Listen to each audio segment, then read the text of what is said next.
안녕하십니까. 오늘은 본격적인 응용 계량 경제학 학습에 들어가기 전에 기초 지식이 될 수 있는 기초 통계학에 대해서 살펴보도록 합니다.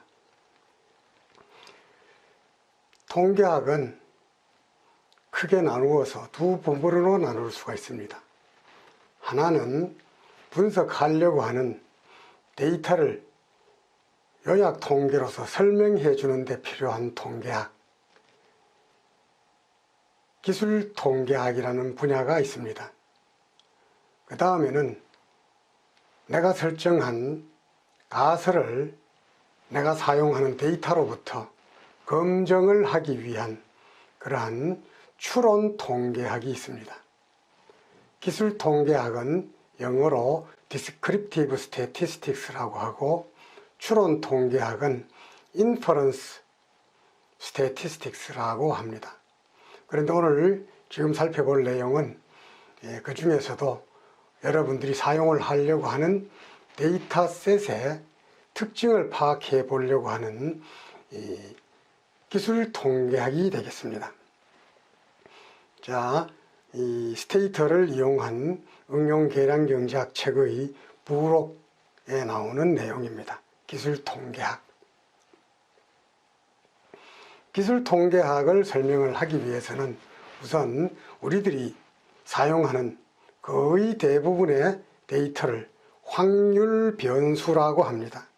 확률적으로 일어나는 사건을 숫자로 설명하기 위해서 이 확률 변수, 랜덤 베리어블이라고 하는 것으로 이렇게 정의를 하고 그 대상을 측정을 하게 됩니다. 그런데 이러한 확률 변수는 이 숫자로 세울 수 있는 것처럼 이산적인 경우, 숫자가 확률 변수가 엄연히 구분이 되는 이산적인 형태가 있을 수가 있겠고, 그런 구분이 없이 연속적인 이러한 형태가 있을 수 있습니다.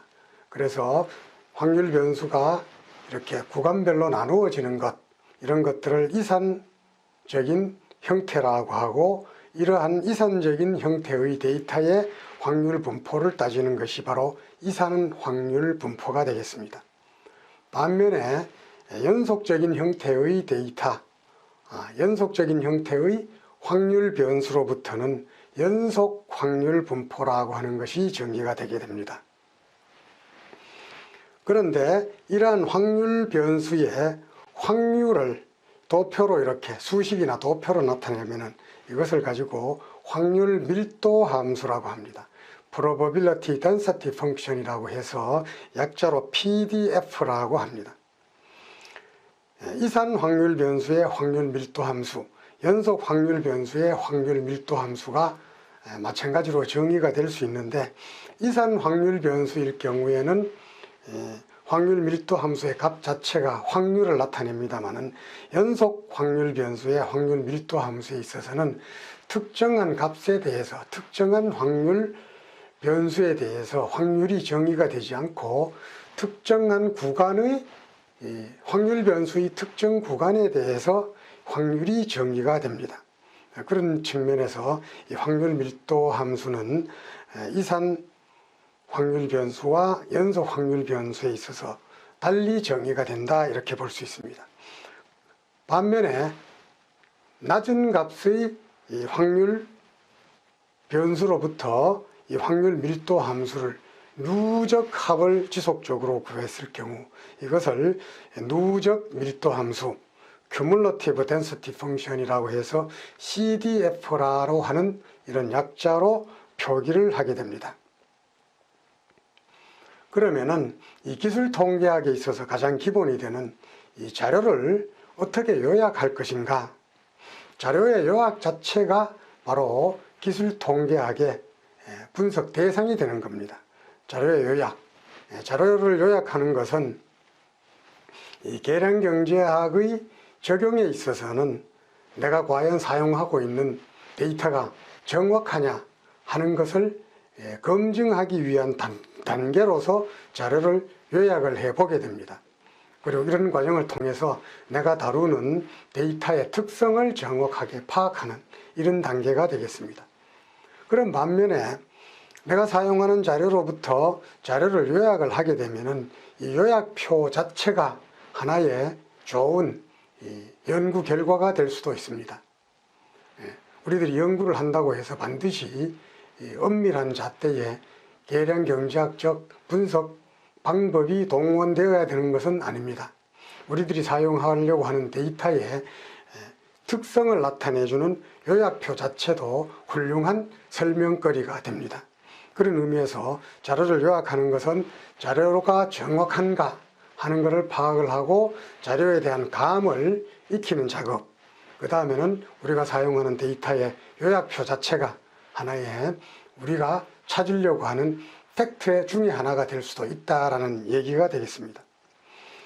그런데 이런 요약 지표에는 어떤 종류가 있을 수 있느냐? 조금 전에 얘기했던 이 정성적 자료일 경우에는 확률 변수가 이산적인 경우가 많습니다.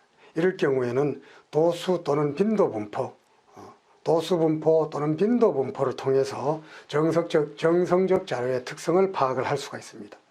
그 다음에 도수를 상대적인 비율로 이렇게 살펴본다면 이것은 바로 상대 도수 분포가 됩니다.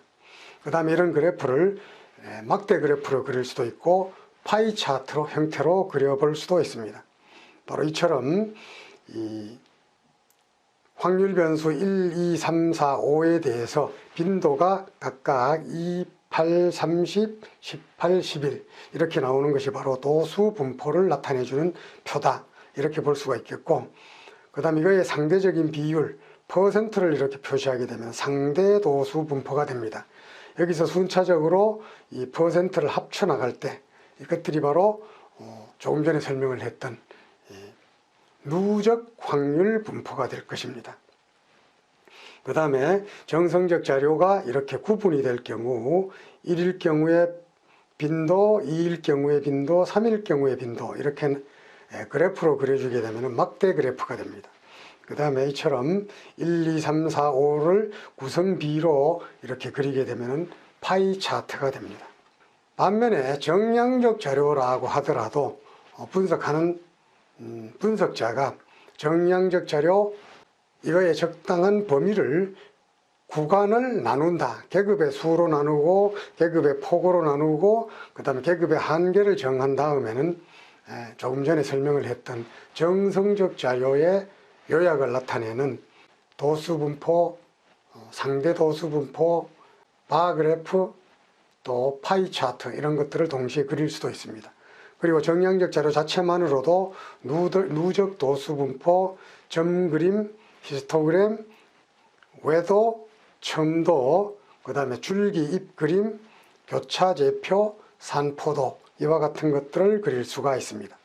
자, 구체적으로 그래프를 본다면은 자, 우리가 정량적인 자료라고 하더라도 분석하는 분석자가 이렇게 구간을 나누어서 여기에서는 8개로 나누었습니다만 나누어서 이렇게 빈도를 볼 수가 있다.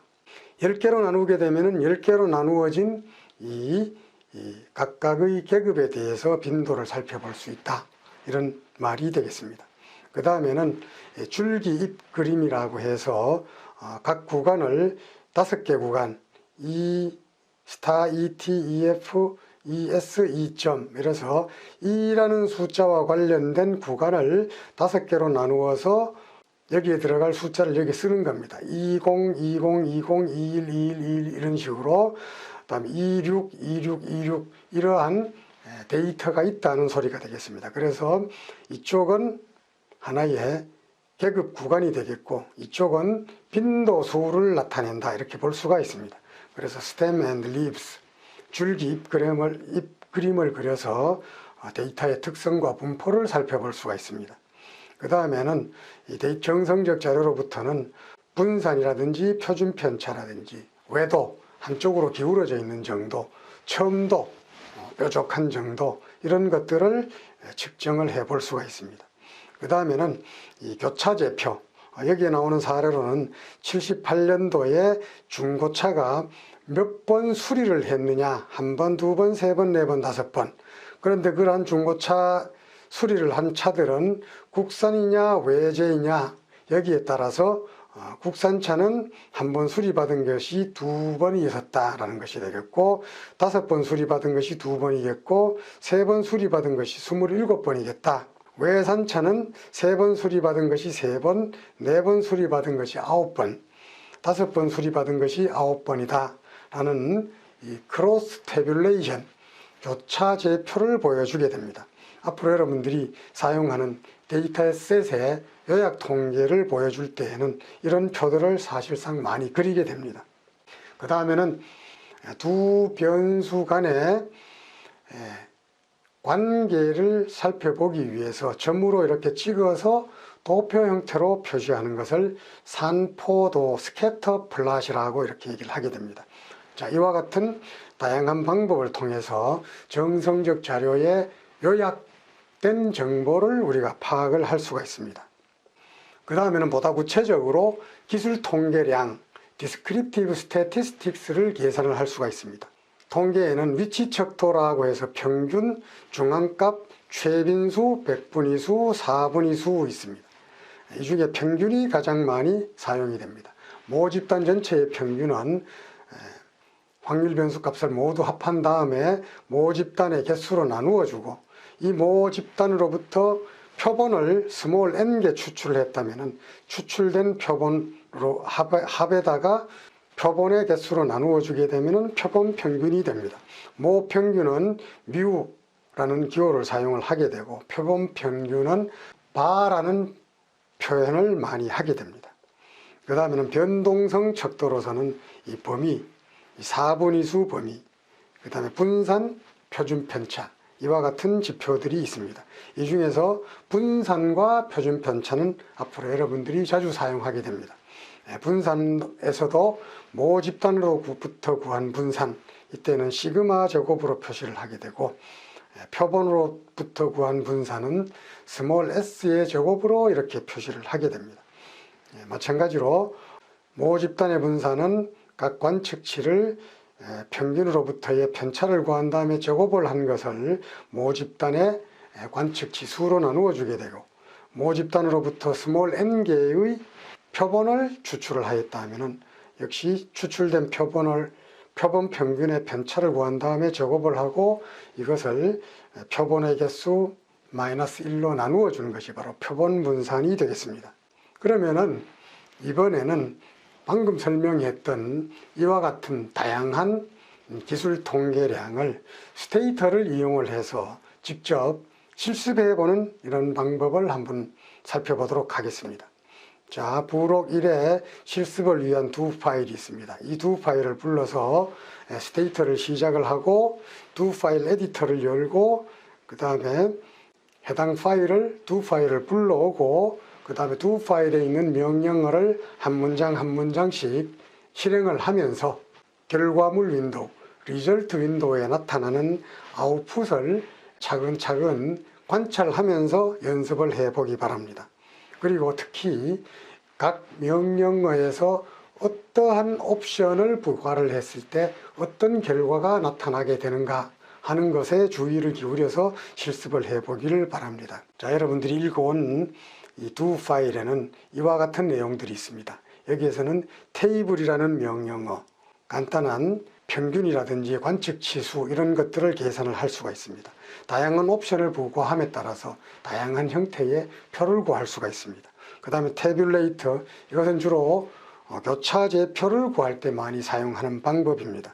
역시 교차제표를 구할 때에도 여러 가지 이 옵션을 부과함에 따라서 다양한 형태의 아웃풋이 얻어질 수가 있습니다. 그 다음 줄기 입그림을 그릴 때에는 스템, 이 stem이라는 명령어를 이용을 해서 줄기 입그림을 그릴 수가 있습니다. 그 다음에 summarize라는 이러한 명령어를 이용을 해서는 관측치수, 평균, 표준 편차, 최소값, 최대값 같은 통계량을 구할 수가 있습니다.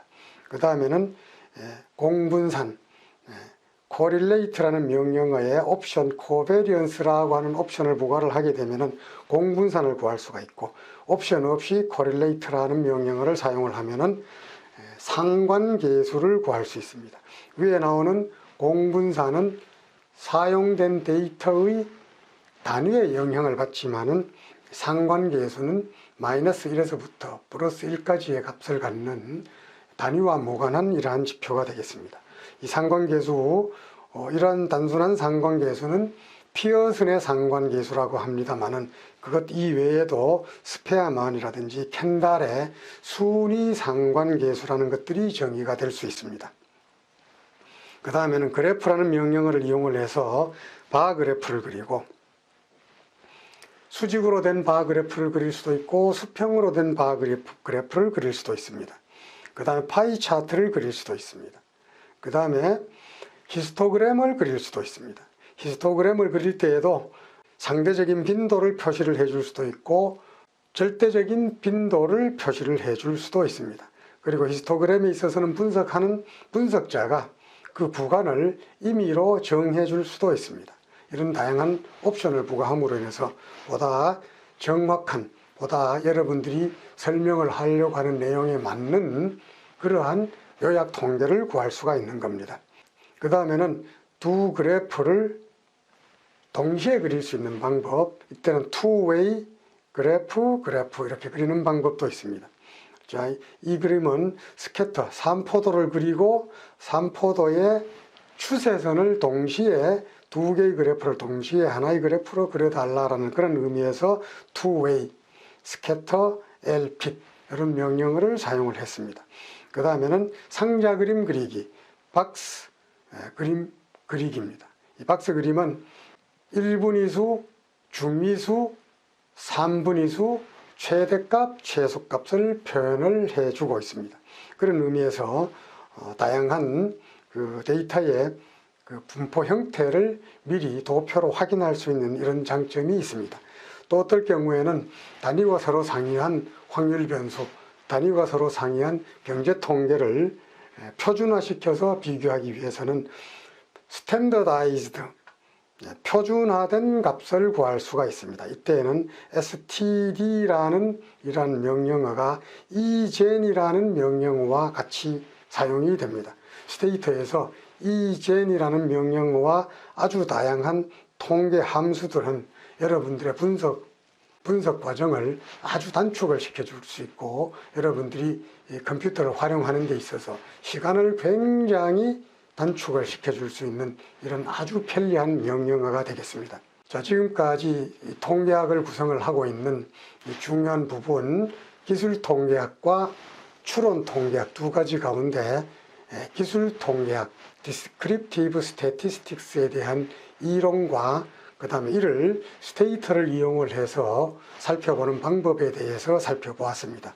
여기에 나오는 이 스테이터 이그젠플을 몇 차례에 걸쳐서 연습을 하면서 특히 옵션의 변화에 따라서 어떠한 아웃풋이 출력이 되는가에 대해서 익숙해지시기를 바랍니다.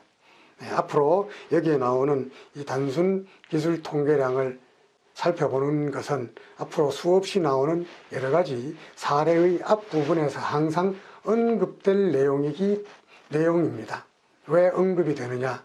바로 여러분들이 계량 분석을 한 전 단계로서 데이터의 정확성을 파악을 하기 위한 절차로서 사용이 되기 때문입니다. 자, 앞으로 여러분들은 이 모든 명령어들에 대해서 아주 익숙해지게 됩니다. 지금 다소 어렵다고 생각이 될지라도 앞으로 반복하면서 쉽게 익숙해질 수가 있습니다. 일단은 여기에서는 이 사례를 수차례에 걸쳐서 반복을 해 주시기를 바랍니다.